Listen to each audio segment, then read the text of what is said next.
What's up guys, Forsaken here.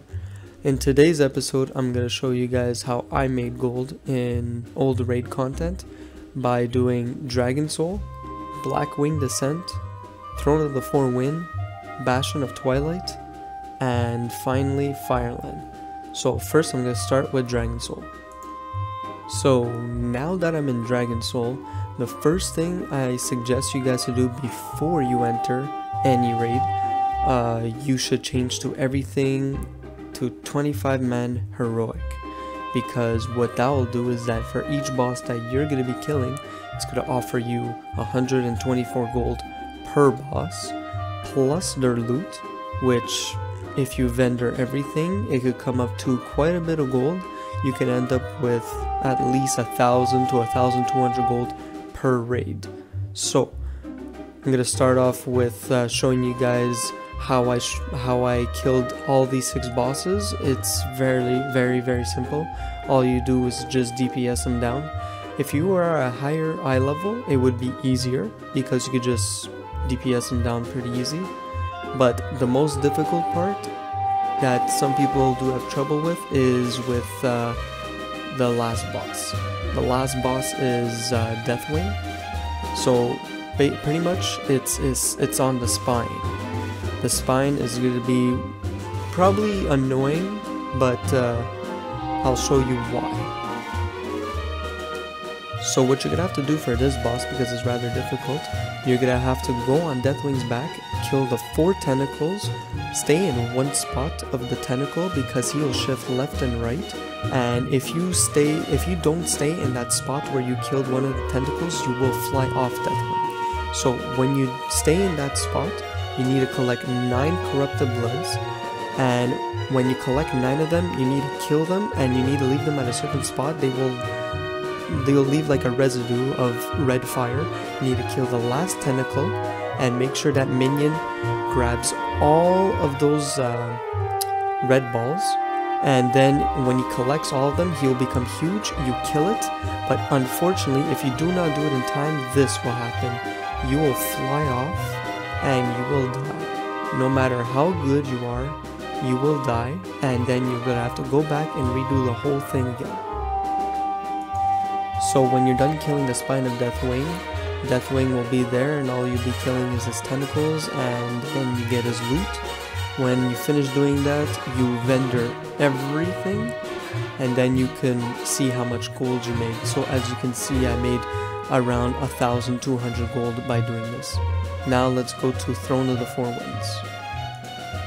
So in this raid, it's very simple. It's just pretty much DPSing everything down. So you'll be going to the first boss, which is the 3 bosses all around. When you kill the first boss, you need to automatically jump to the second place, kill that one, jump to the other place, and kill that boss as well. When you finish doing that, the first boss is done. You pick up the loot, and then you go to the final boss, which is that big guy right in the middle. Just DPS him, and you'll be flying, and then you DPS him again, kill him, and that's pretty much it. So once you finish killing him, you're gonna vendor all that as well. Didn't make that much gold from him. So now we're gonna be going to Blackwing Descent. So when you get into Blackwing Descent, it's actually pretty simple, nothing hard. You go to the first boss, DPS him down, and then you move your way to the second boss, you DPS them down. Very simple. But unfortunately, while I was on my way to the elevator, I was trying to make an attempt to heroic leap to the ground, and yeah, I was just too slow and I died. Very unprofessional. For Chimeron in specific, you're gonna need to talk to that gnome that's inside the cage in order for you not to get one-shotted. So you guys are gonna need to do that. The rest of the bosses, from the 4th boss all the way to Nefarian, is very simple. Just DPS them all the way down. Collect the loot, and then you're gonna go vendor everything. And from the end of all this, I made once again another 1,200 gold at least. And now we're going to be moving on to the next raid, which is Bastion of Twilight. So once you get yourself to the Twilight Highlands and to the Bastion of Twilight raid, you're going to enter it and make your way to the first boss, past the ads. Second boss, for the second boss, you might need to concern yourself with the blackouts. So what the twin dragons will do is that they'll do the first blackout, and for some reason the second blackout, it does end up killing you. For some reason, no matter how strong you are, it does actually kill you. Unless you're a paladin, you can bubble yourself, or any type of person that could protect themselves, you can just deflect that. It doesn't really matter.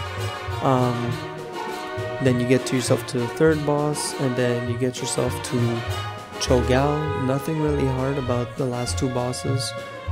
Just DPS them down, and that's pretty much it. The one that needs explanation is probably the last boss, where after you kill Cho'Gall, you'll fall down a pit and in lava. Just get yourself out of there, and then you'll just walk your way to the last boss.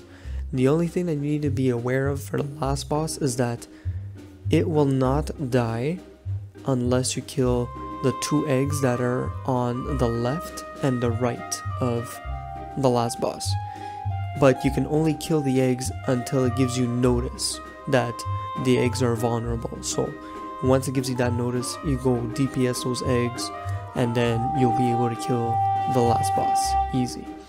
Then right after that, you get a vendor all your loot, and once again you'd make another 1,005, etc. Now we're gonna move on to and so when you enter Firelands, you're gonna have to kill a bunch of trash just to bring up the boss Shanix. Shanix will have two dogs with him, which is Rageface and Riblim. The dog you're gonna need to focus is Rageface. Like, he has a lot of HP, so you're gonna have to DPS him down as much as you can. Rageface will get you down, like he'll pin you down for the first time, but that's okay. After you get back up, just kill everything as fast as you can, and once you do that, Shanix will rage, and then you'll be able to kill him.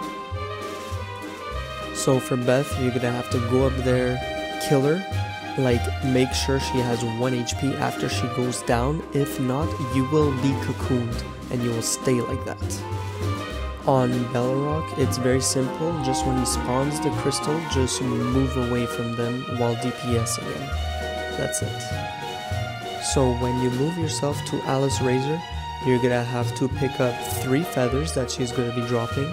And when you're in the air DPSing her down, make sure that when your buff is about to run out, you pick up another feather and you'll be up for another 15 to 20 seconds, and then you DPS her down. That's it. So when you move on to Rhyolith, you're gonna be just DPSing the left foot or right foot, whichever you prefer. Once you DPS it down low enough, he'll just the armor will be removed, and then you'll just DPS him down, grab the loot, and that's pretty much it. Very, very simple. When you move on to this boss, he's just very simple, nothing to worry about for this boss. All you need to do is just DPS him down, and that's it. Surprisingly, he has more HP than Ragnaros, which I find very, very weird. So when you get to the final boss in Firelands, which is Ragnaros, nothing hard about this boss. Again, don't be worried about the splitting blow. It won't do any effect to you. All you need to do is just DPS him down and loot, and that's pretty much it for all that. And that completes Firelands. So now that I've shown you that I've completed all 5 raids, I'm gonna vendor the remaining loot I got from Firelands and show you the results. So now that I've shown you the 5 raids and 25-man heroic, I've made a total of 7,295 gold. Now we're going to times that by 6 because let's say I have 6 characters, that would make a total of 43,770 gold in 1 week. That's insane. So, hope you guys had a great day. Hope you enjoyed my video. Leave a like and subscribe. And I'll be making my next video on how to make gold in Tanan Jungle with the 4 rares. Thank you very much.